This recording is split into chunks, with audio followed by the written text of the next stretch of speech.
Example 4 says use the first derivative test to help graph the function f of x is equal to 2x cubed minus 3x squared minus 12x.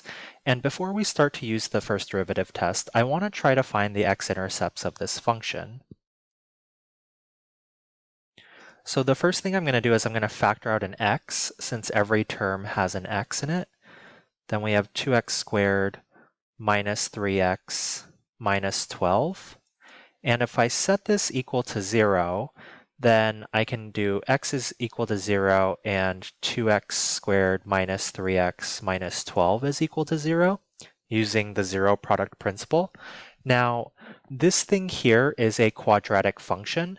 However, it's not nicely factorable, so I'm going to use the quadratic formula to figure out and solve that equation. So x is going to end up equaling negative b plus or minus the square root of b squared minus 4ac all over 2 times the a value. And if we simplify that, we get 3 plus or minus the square root of negative 4 times negative 12 is positive 48. And then 48 times 2 is 96. So that's going to be 9 plus 96, which is 105 over 4. So we get two solutions from that. We get 3 plus the square root of 105 over 4. And the other one is 3 minus the square root of 105 over 4. And I just went ahead and I plugged those into my calculator to get decimal approximations. So that's approximately negative 1.812 and positive 3.312. So we have all of our roots or zeros for our function, and now we can start to go ahead and use our first derivative test. So I'm going to take the derivative now, and we get 6x squared minus 6x minus 12, and then we want to take our first derivative and set it equal to 0. And all of those terms I can factor out a 6 from, so we get x squared minus x minus 2 is equal to 0. Let's see, is that factorable? Can I come up with two numbers that add to negative 1 and multiply to negative 2? I think that's negative 2 and positive 1. So we get x minus 2 times x plus 1 is equal to 0. And if we divide both sides by 6, we get x minus 2 times x plus 1 is equal to 0. And then from there, if we set each of these things equal to 0, we would get x equals positive 2 and x equals negative 1. Now, if you plug these values into the original function to get our critical points, so f of 2 is equal to negative 20, and f of negative 1 is equal to positive 7. So our critical points then are 2, negative 20 and negative 1, 7. Okay, so now we want to go ahead and we want to make our sign chart or sign diagram.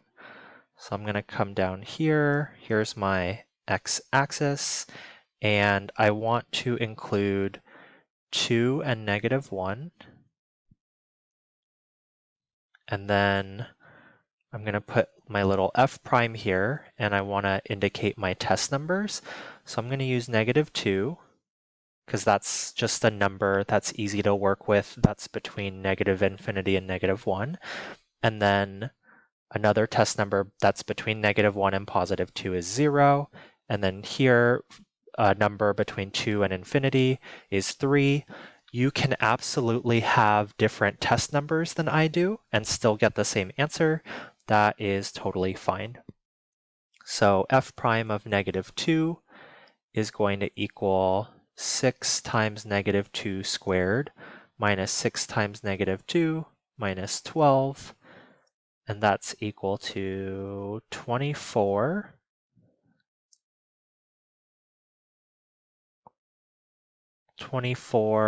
plus 12 minus 12, so that's equal to 24, which is positive. So I'm going to put a positive here, and f prime of 0 is -12. The first two terms would disappear if we plugged in 0 to them. So we're left with -12, which is negative. And so that means our function is increasing and then decreasing. And so there's a relative max at -1. And then lastly, we would evaluate f prime of 3, which would be 6 times 3 squared minus 6 times 3 minus 12.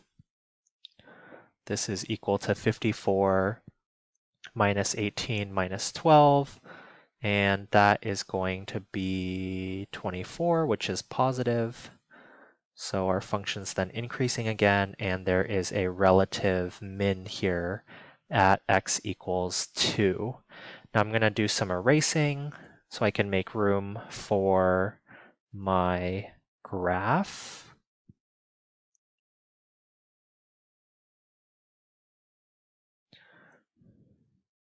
So let's draw our axes. There is my y-axis, there is my x-axis, and remember our x-intercepts. One of them was at -1.812, another one was at x equals 0,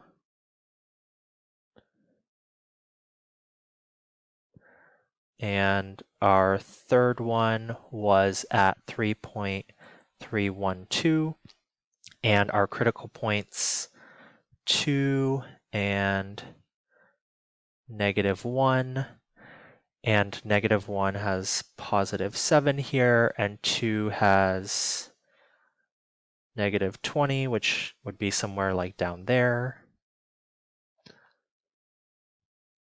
And we know that this is a point, and this is a point. So now that we know that it's increasing, and then that's a relative maximum, so that means that it has to be decreasing after that, and then that's a relative minimum, so it has to be increasing after that.